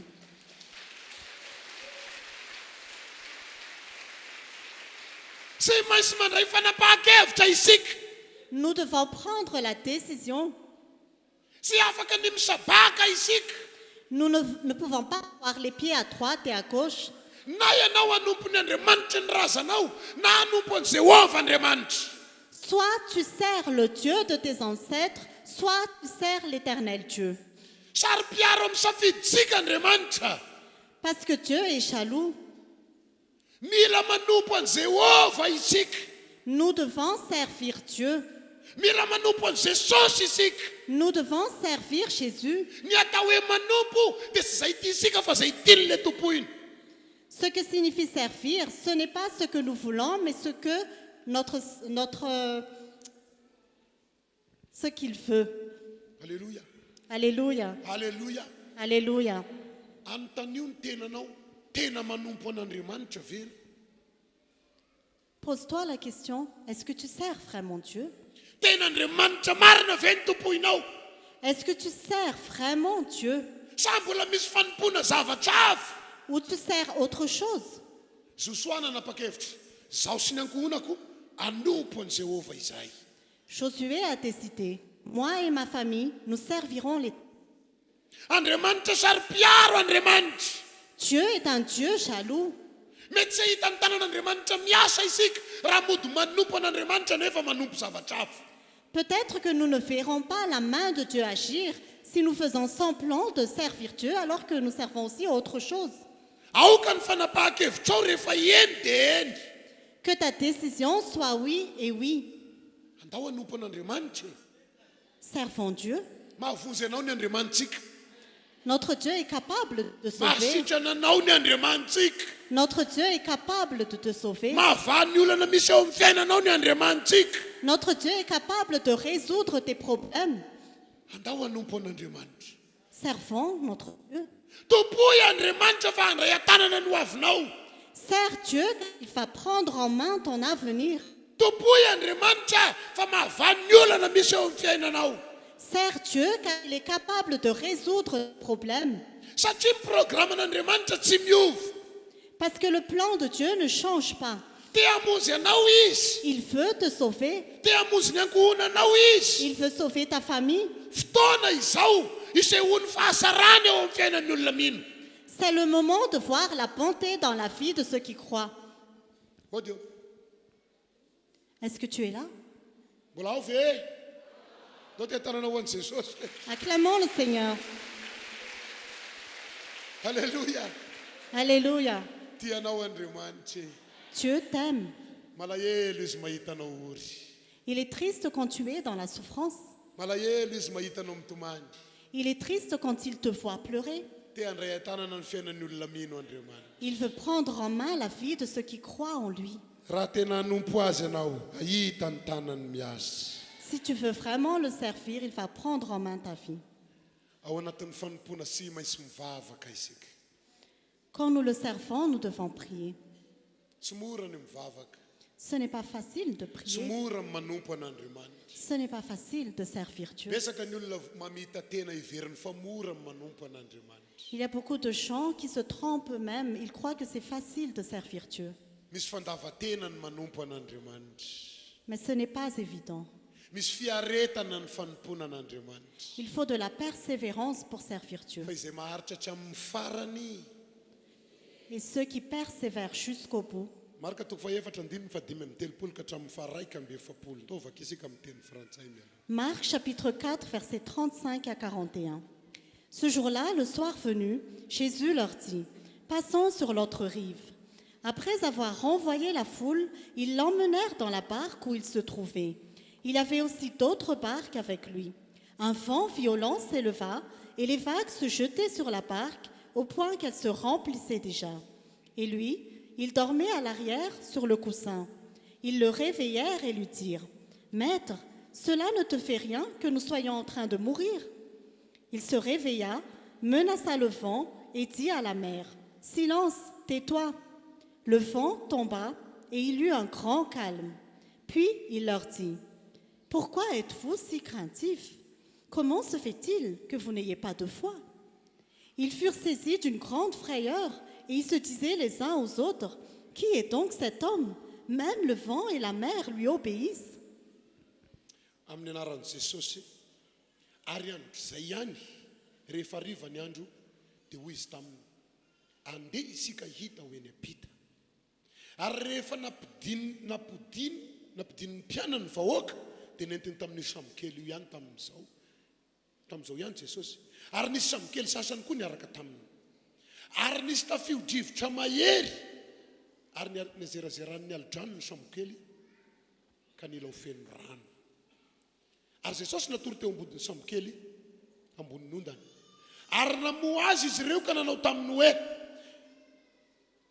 mpampianatra sy mampaninona anao va izao afatesana izao. Ary nifoy izy dia niteny mafy ny rivotra sady nilaza tamin'ny ranomasina hoe, mangina mitsahara. Ary dia nisahatra ny rivotra ka toy ny tsara ny andro. Ary hoy izy taminy, nahoana ny sarotahotra ianareo sy mbola manam-pinoana ihany va ianareo. Ary natahotra indrindra izy ireo ka niresaka hoe, iza moa ity fa ny rivotra sy ny ranomasina aza manina azy? Mahery ho azy Jesosy. Alléluia. Alléluia. Alléluia. Alléluia. Ny mpianatra teto niaraka tamin'i Jesosy tao anaty lakana fa Jesosy navelany natory. Les disciples ici étaient avec Jésus dans la barque et Jésus était en train de dormir. Tonga ny tafio-drivotra nanafika azy. Soudain, il y eut une tempête. Saika niletika ny lakana raha mivoalaza amin'ny Baiboly. La barque allait se noyer selon la Bible. Sy hoe adala akory ny mpianatra ka rehefa iletika ny lakana dia sy hanavitraina. Les disciples n'étaient pas insensés, ils n'allaient pas se sauver eux-mêmes. Raha mivoalaza ny Baiboly aza mory Petera dia efa filalaony misy ny eny amin'ny rano. Et la Bible dit que la barque était déjà derrière les vagues. Zany hoe sy mahavahiny azy ny fomba fanaon'ny rano rehefa tafiditra ao anaty lakana. Les disciples étaient déjà expérimentés pour cela quand l'eau entre dans la barque. Sy maintsy niezaka tamin'ny heriny izy nanala ny rano tao anaty lakana mba hatonga ny lakana sy iletika. Ils devaient faire leurs propres efforts pour écoper l'eau de la barque pour qu'ils ne se noient pas. Nefa nasehony devoly fahavalo ihany fa raha mbola niherin'ny Petera dia iletika ihany ny sambo. Et pourtant, le diable, l'ennemi, a montré que si c'était seulement la force de Pierre, la barque allait se noyer. Mbola nasehony fahavalo ihany fa na dia nisy namana niaraka aza tamin'ny Petera hanavitra n'io lakana io dia mbola iletika ihany ny sambo. L'ennemi a montré que malgré l'expérience de Pierre, la barque allait se noyer. Mety efa nanavitena ianao tonga eto io. Peut-être que tu as déjà essayé de te sauver par tes propres moyens. Mety efa nitady vahaolana tamin'ny hafa ianao tonga eto io. Peut-être que tu as déjà cherché des solutions vers d'autres personnes. Fa noentiny fanahy eto ianao androandry. Izay sy vitan'ny olona, hain'Andriamanitra. Mais ce que les hommes sont incapables de faire, Dieu est capable de le faire. Izay sy vitan'ny olona, vitan'Andriamanitra. Ce qui est impossible à l'homme est possible à Dieu. Ny ansoanso ireo tao anaty lakana namohan Jesosy. Ceux qui étaient dans la barque ont réveillé Jésus. Sy maintsy ny ansoanso an Jesosy izy ireo. Ils ont réveillé Jésus. Ny anaran'i Jesosy anarana mahagaga. Le nom de Jésus est un nom de miracle. Rehefa nanonona ny anaran'i Jesosy izy dia nanomboka niena ny herin'ny fahavalo. Quand ils ont commencé à appeler le nom de Jésus, la puissance de l'ennemi a commencé à diminuer. Dia ho voavonso ve ianao? Est-ce que tu veux être sauvé? Dia ho afaka ve ianao? Est-ce que tu veux être délivré? Dia hita fahagagana ve ianao? Est-ce que tu veux voir des miracles? Ansoy ny anaran'i Jesosy. Appelle le nom de Jésus. Ampiasao ny anaran'i Jesosy. Utilise le nom de Jésus. Io ny vahaolana ho asika. C'est la solution pour nous. Sy hoe any anaty any ianao no mianso azy ka akatonao ny vavanao dia molitra fotsiny no mihesikesika. Ce n'est pas que tu l'appelles et tu fermes ta bouche, tu fais juste bouger tes lèvres. Fa raha izany no nataon'ny mpianatra dia natory ihany Jesosy. Mais si les disciples ont agi ainsi, Jésus aurait continué à dormir. Sy maintsy namoaka feo izy ireo nianso an'i Jesosy. Ils devaient élever leur voix pour appeler Jésus. Vonina hivavaka ve ianao? Est-ce que tu es prêt à prier? Vonina hianso an'i Jesosy ve ianao? Tu es prêt à appeler Jésus? Zay mianso ny anaran'i Jesosy no vonjena. Ceux qui appellent le nom de Jésus Zay seront mianso ny sauvés. anaran'i Jesosy no hita fahagagana. Ceux qui appellent le nom de Jésus verront des miracles. Tiako ny mahita am-pamaranana. Vonjeo ny tenanao dia vonjeo ny ankohonana. En conclusion, sauve-toi et sauve ta famille. Asan'ny apôstôly toko faharoa andininy fa efapolo dia hivavaka isika. Actes des Apôtres, chapitre 2, verset 40, et nous allons prier. Et par beaucoup d'autres paroles, il rendait témoignage et les encourageait en disant « Sauvez-vous de cette génération pervertie ». Amin'ny anaran'i Jesosy to mba hiara-maka isika isa roa telo ary nanambara sy nananatra azy tamin'ny teny maro hafa koa izy ka nanao hoe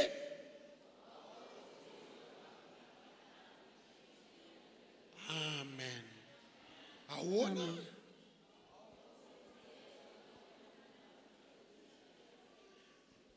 Aoka ho vonjena ho afaka amin'ity taranaka maditra ity tondroina eo akaikinao. Ianareo. Sauvez-vous de cette génération pervertie. Alléluia.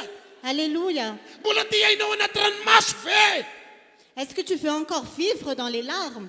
Mbola ty hainao anaty olana ve? Est-ce que tu veux encore vivre dans les problèmes? Mbola sy le hoady ve? Est-ce que tu n'en as pas assez des combats? Aoka ho vonjena ianao. Sauve-toi Aoka ho vonjena ny ankohonanao. et sauve ta famille. Hivavaka isika zao. Nous allons prier maintenant. Andao hianso ny anaran'i Jesosy. Appelons le nom de Jésus. Sy ny olona rehetra teto amin'ity tanàna ity dia nasoana ho tonga eto amin'ity ora ity. Ce ne sont pas toutes les personnes qui sont dans ce quartier qui sont ici, Fianao zao no nasoa ny fanahy avotana eto. mais c'est toi qui es ici et que Dieu va sauver. Ianao zao no tiany ho avotana eto amin'ity toerana ity. C'est toi qu'il veut sauver ici. Raha isy tombony ho anao zany. Que ce soit un privilège pour toi. Mivavaha fa misy valimbavaka avy amin'Andriamanitra. Et prie parce qu'il y a Taosika l'exaucement hisangana de eo tes amin'ny prières toerana misy asika izay. devant nous. Akipio mason'ny nofo. Mbola sy mivavaka fa saindro. Zay mianso ny anaran'i Jesosy no vonjena. Ceux qui appellent le nom de Jésus seront sauvés. Omany ny fo amam-pananao. Prépare ton cœur et tes pensées. Ianao any anatin'ny tokantrano omany ny fo amam-pananao. Toi qui es en ligne, prépare ton cœur et ton esprit. Vonina hanafaka anao Andriamanitra. Dieu est prêt à te délivrer. Vonina hamonjy ny fiainanao izy. Dieu est prêt à te sauver. Tsy diso Andriamanitra raha nianso anao. Dieu t'a appelé Fa hikasika manokana ny hoadinao eo izy Androandro. parce qu'il veut te toucher. Hikasika manokana ny olana misy eo amin'ny fiainanao eo izy Androandro. Il va toucher tes problèmes. Manomboka hianso ny anarantsika zao dia hitondra ny aditsika eo amin'ny ray. Commençons à appeler son nom et à exposer nos combats devant lui. Tao arisika hivavaka to. Prions. Andriamanitra misaotra anao izay. Seigneur, nous te remercions. Nandreny amin'ny teninao izay tompo. Nous avons entendu ta parole. Ka sy manokana Jesosy. Touche-moi, Jésus. Jesosy o! Jésus, Vonjeo aho. sauve-moi. Samy miantso. Appelons Jésus. Samy miantso. Appelons. Ansoy izy fa hamaly anao. Appelle-le car il va te répondre.